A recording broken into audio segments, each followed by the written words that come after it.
You've accepted this fight now, but in the previous years, you said it doesn't interest you because you have nothing to gain and everything to lose. If he were to beat you, how damaging would that be to the Canelo brand? He's not gonna beat me. Don't worry about it. He's not gonna beat me. Don't worry about it. I think this fight is gonna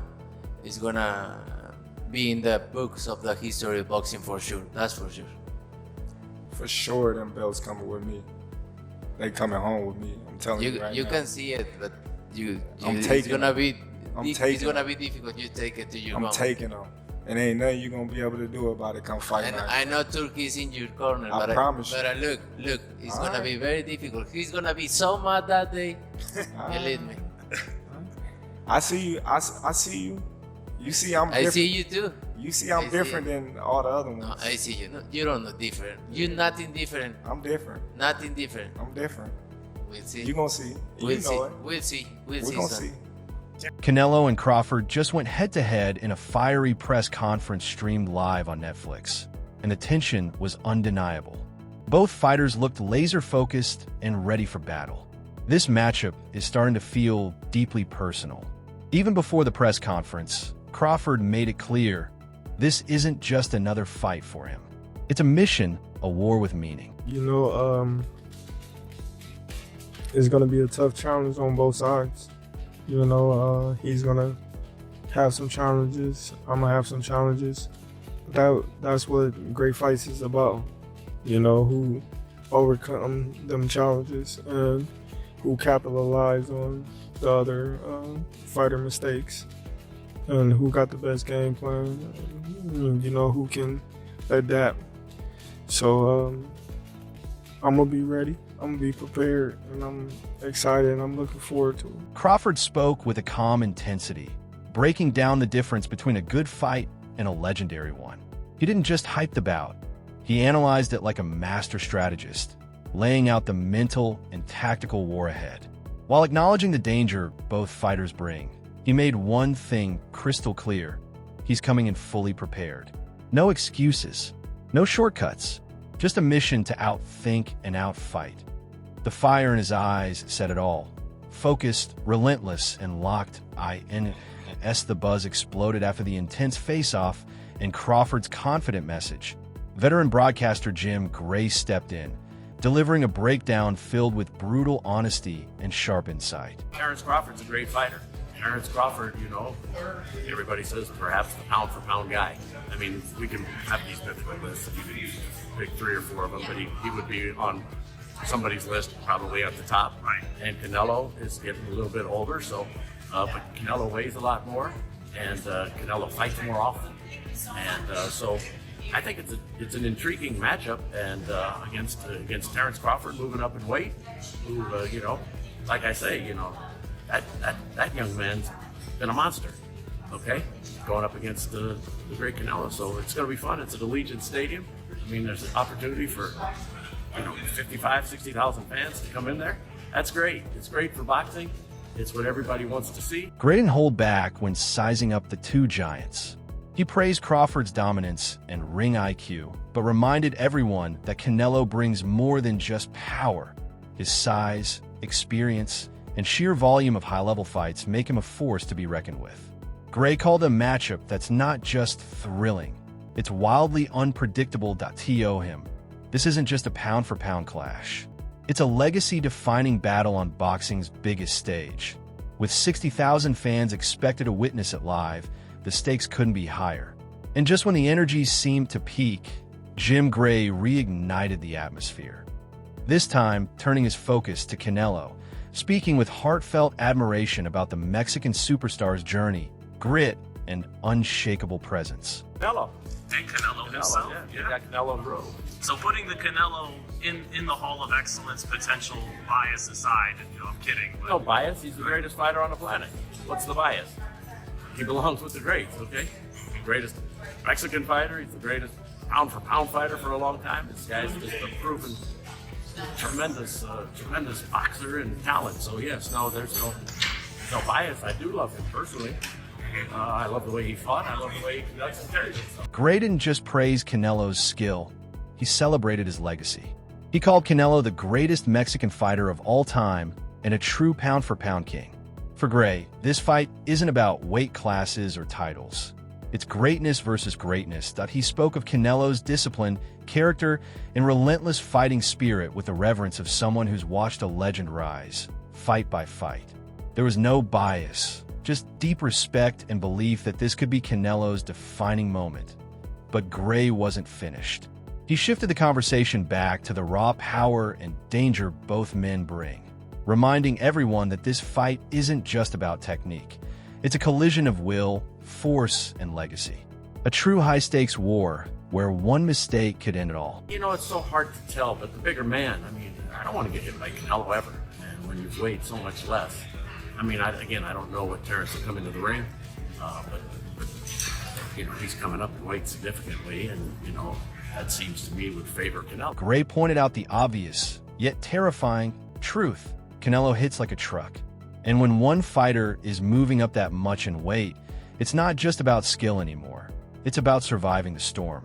He subtly warned of the real danger Crawford faces, stepping into a heavier man's domain, where a single punch can erase even the sharpest game plan that Canelo's size and power, Gray noted, could be the ultimate equalizer. That's what makes this fight so compelling and so unpredictable. One mistake, and it could all come crashing down. But just when it seemed like Gray was leaning toward Canelo, he pulled back and delivered a dose of honesty that hit harder than any punch. This isn't about favorites. It's about two masters at the peak of their craft, entering the unknown. By the other token, you know, TerenceCrawford been amazing with everything that he's done. So I can't pick a winner. If I did that, I'd just run into the casino right now and bet and wouldn't even look at the fight and then just go cash my ticket. But I don't know. When you start predicting these things, you're gonna be, nobody knows. And anybody who tells you they know, they're just BSing you. Gray gave Crawford his flowers too, calling his run nothing short of amazing, dominant, precise, and historic. But when it came to picking a winner, he refused to choose sides. Not out of diplomacy, but because deep down he knows the truth. This fight is a coin toss wrapped in fire. With both fighters at the absolute peak of their powers, Gray reminded fans that in a matchup like this, predictions are just noise. No one knows how it ends, and that's what makes it so electric. Then, just as the debate seemed perfectly balanced, Shane Mosley stepped in, and he didn't sugarcoat a thing. Canelo's too big for Crawford. I think Canelo's too big for Crawford. I think that the reason why, if Crawford was a mover, like the rest of the fight, then maybe he can have a good chance with Canelo. But I think that being Crawford is a fighter, that's gonna be dangerous. That's gonna be. Mosley laid it out plain.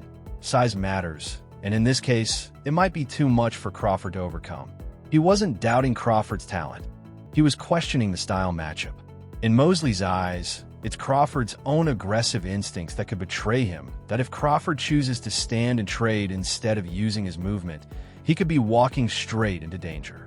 Against a bigger, heavier Canelo, that decision might cost him everything. It wasn't just analysis. It was a warning from a man who's been inside the fire. And Mosley didn't stop there. He doubled down with a chilling breakdown of what could go wrong. Canelo's timing, his body shots, and his ability to close distance could overwhelm Crawford if he's not perfect. One miscalculation, and it could be lights out. He wants to fight, and he can move a little bit, but his heart is not in moving. So he's going to have to sit there and fight with Canelo. And if you sit there and fight with Canelo, he's that much bigger than you. I don't know. Mosley painted a vivid picture of a fighter fueled by heart, not hesitation. While Crawford may have the footwork and the ring IQ, Mosley believes his warrior instincts could lead him straight into a toe-to-toe war, and that's where real danger lies. Sitting in the pocket with a naturally bigger, stronger Canelo isn't just risky, it could be career-altering. For Mosley, it's not about disrespect, it's about harsh ring reality. In boxing, size and power punish even the bravest decisions. And if Crawford decides to stand and trade, the fallout could be brutal. Then Mosley brought it all full circle, reminding everyone just how far Crawford is pushing the limits. This isn't just a fight, it's a leap into the deep end against a powerhouse.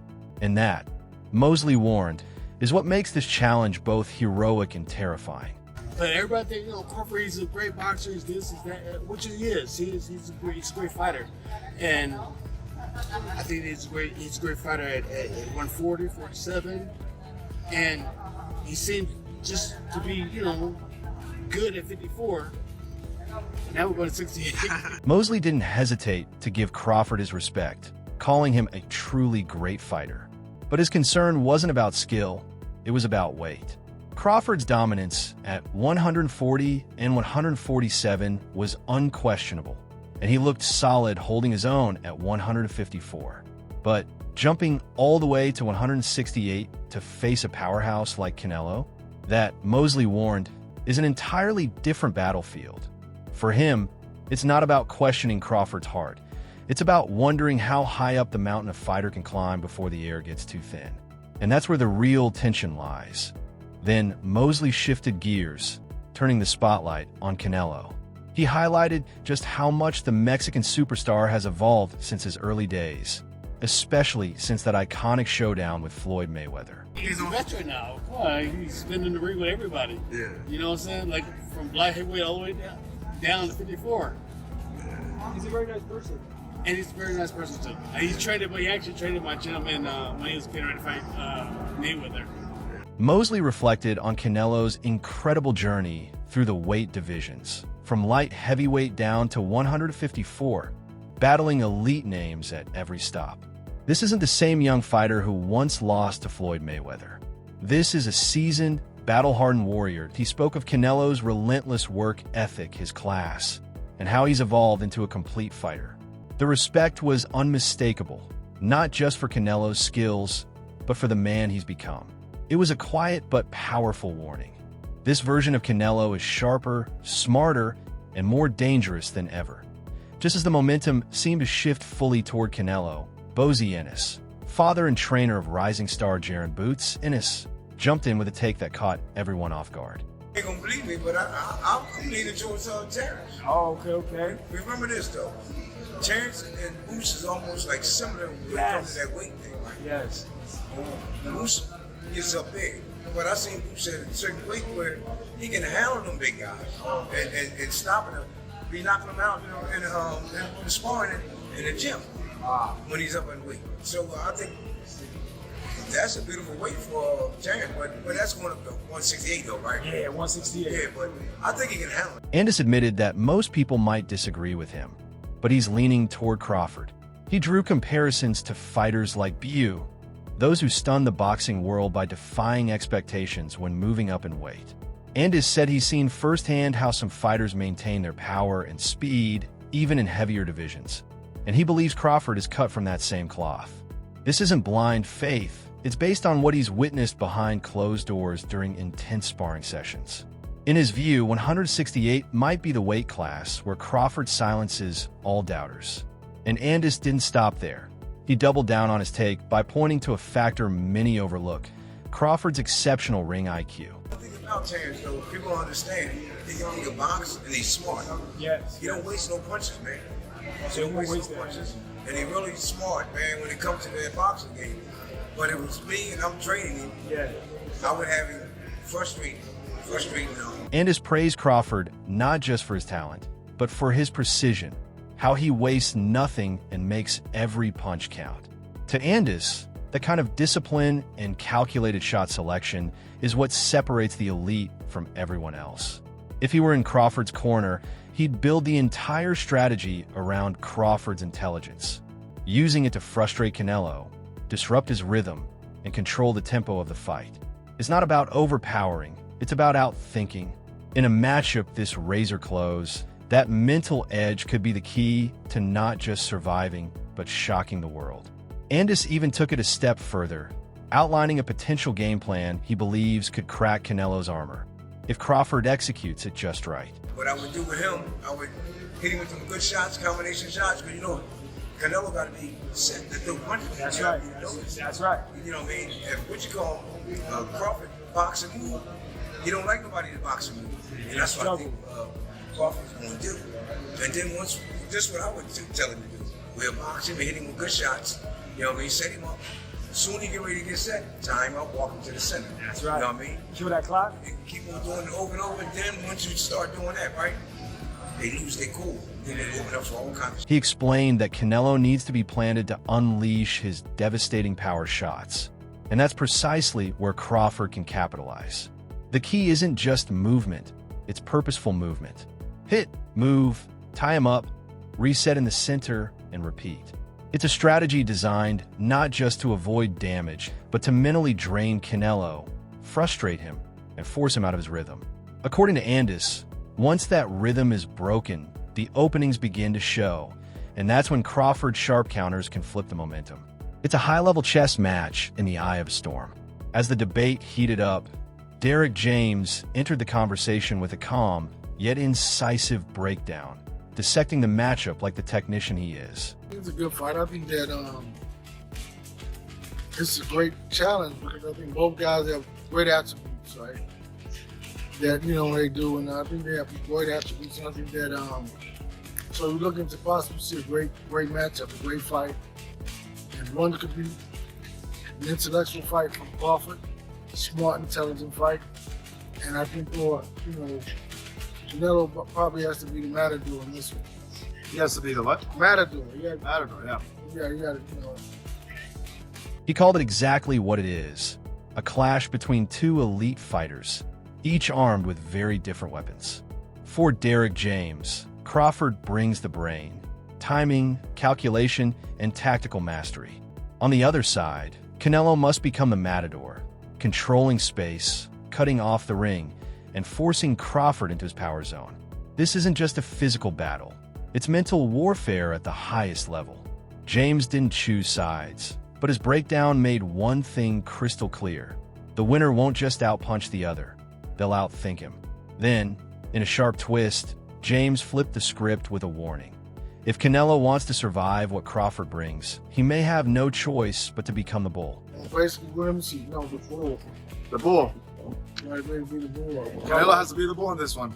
You gotta be it because I think you find somebody faster, more athletic.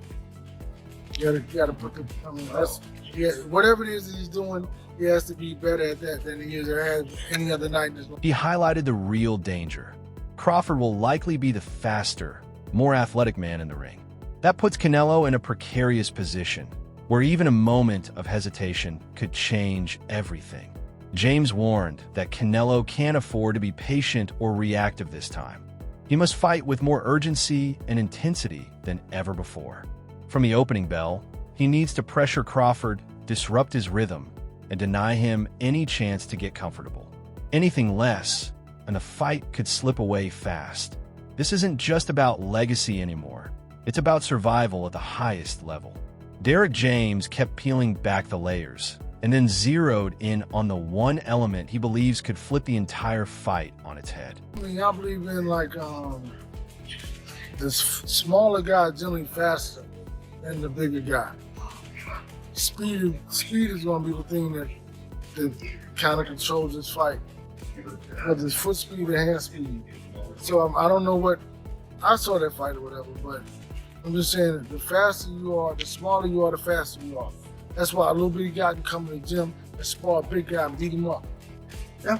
Because the old bigger guy may have the skill set and technique, and it's just too slow. So it just depends on the speed is going to be the thing that kind of tells the difference about this fight, I think. He explained that speed, not size, might ultimately be the deciding factor. Smaller fighters often hold the edge in quickness, and in Crawford's case, that speed could allow him to control both distance and timing. James pointed out that even in sparring, a fast, sharp little guy can frustrate and outwork a bigger, slower opponent. It's the difference in reaction time, agility, and efficiency that could quietly dictate the flow of the fight. In a matchup this close, speed might become the deadliest weapon in the ring. And James didn't ease up. He kept sharpening the lens, zeroing in on the subtle, technical factors that could truly tilt the balance when Crawford and Canelo finally stepped through the ropes. If Crawford still has the speed and his athleticism, it'd be difficult for Canelo. The timing has to be on point. I'm not saying he can't do it. I'm just saying Crawford has his hand speed, athleticism, and Canelo has to be He's just timing. His timing has to be impeccable. Because if not, he's going to be behind him all night long. Meaning that he's going to miss him. He's going too slow. So, just a big one. He pointed out that if Crawford retains his full speed and athleticism at 168, it could spell serious trouble for Canelo. This fight won't just be about power, it'll be about precision. James warned that Canelo's timing will need to be razor sharp, or he'll spend the night swinging at air, chasing shadows. In a fight where one clean shot can change everything, being even half a second too slow could cost Canelo the edge. The speed gap may be small on paper, but in the ring, it could feel massive. Then, with the room still processing James's insight, Tim Tszyu stepped in, offering a calm, confident take that quietly shook everyone listening. He's in shape. He's always 100%. He's not hungry anymore? I'm not sure. I think Crawford's got a lot more to prove. Yeah. Yeah, I think so. Yeah. To the body or something? Or? No, I just think his variety, his shots, the shots that you don't see coming, I think he can do that. He acknowledged that Canelo looks physically ready, but questioned whether the hunger is still burning. In contrast, Tszyu sees Crawford entering the fight with everything to prove, and that, he said, is a dangerous mindset. Tszyu didn't just back Crawford's will, he backed his weapons. He highlighted the variety in Crawford's punches, the kind you don't see coming, the kind that can do real damage. It wasn't loud or dramatic, but the message was unmistakable. If Canelo slips for even a moment, Crawford has the tools to make him pay. Then, Coach Bullet joined the conversation, offering high praise for Crawford and delivering a quiet but serious warning for Canelo that shouldn't be ignored. Like I said, Bud is a magician, like Teofimo and like Roddy, but just more seasoned than the both of those other two. Bud can do it if anybody can do it. At this age, Canelo's movement and mobility is not the same. He's not engaging like he did before. He called Crawford a magician in the ring, more seasoned and composed than the younger fighters who rely on flash. But this wasn't just hype, it was a tactical read. Coach Bullet pointed out that Canelo's movement and aggression aren't what they once were, and that's exactly where Crawford could strike. At this stage of their careers, it's not about power or legacy. It's about timing, sharpness, and who still holds the edge in motion. And in Bullet's eyes, if there's anyone who can expose those subtle declines, it's Bud. Bullet wasn't just praising Crawford. He was laying out a survival strategy for Canelo and issuing a quiet warning all in one breath. I want to advise Bud to stand toe-to-toe with him. I would drag him into a boxing match and see his condition and his movement in the later rounds and try to win on points. Now, if you touch him, he'll finish him. But I won't take that gamble unless I know it's what's up. But on the pound for pound, rules of the pound for pound at 168, we cannot take a Canelo at 168 lightly against Bud Crawford. Coach Bullet urged Crawford not to stand and trade with Canelo, but to drag him into deep waters with smart, technical boxing. He believes testing Canelo's stamina and lateral movement in the later rounds could expose cracks. But he made one thing crystal clear: this is not the time to play hero. At 168, Canelo is a different beast. Under pound-for-pound terms, you don't take him lightly. Bullet's message was sharp and strategic. Pick your moments, fight smart, and only go for the kill when the opportunity is undeniable. The Canelo versus Crawford clash is shaping up to be one of the most fascinating matchups in modern boxing history. From the fiery, Netflix-streamed press conference, where both fighters looked sharp and laser-focused, to the flood of predictions and warnings from legends, trainers, and analysts, this fight has evolved into more than just a battle for belts. It's a war of legacies, styles, and eras. Crawford brings the speed, ring IQ, and hunger of a man chasing immortality. Canelo carries the power, experience, and grit of a champion who has ruled across divisions. With experts split right down the middle, the suspense is boiling over. The real question isn't just who wins, it's how. Will Crawford's surgical counters and footwork control the tempo, or will Canelo's relentless pressure and power be too much for the smaller man? Does this end in a dramatic highlight reel finish, or go down as a tactical, high-stakes 12-round chess match? Could this be the fight that, redefines what pound-for-pound greatness truly means. Let us know what you think in the comments below. Can Crawford carry his speed and sharpness up to 168? Or will Canelo's strength and experience prove too much? Drop your predictions. And don't forget to subscribe for more breakdowns, news, and behind-the-scenes insight.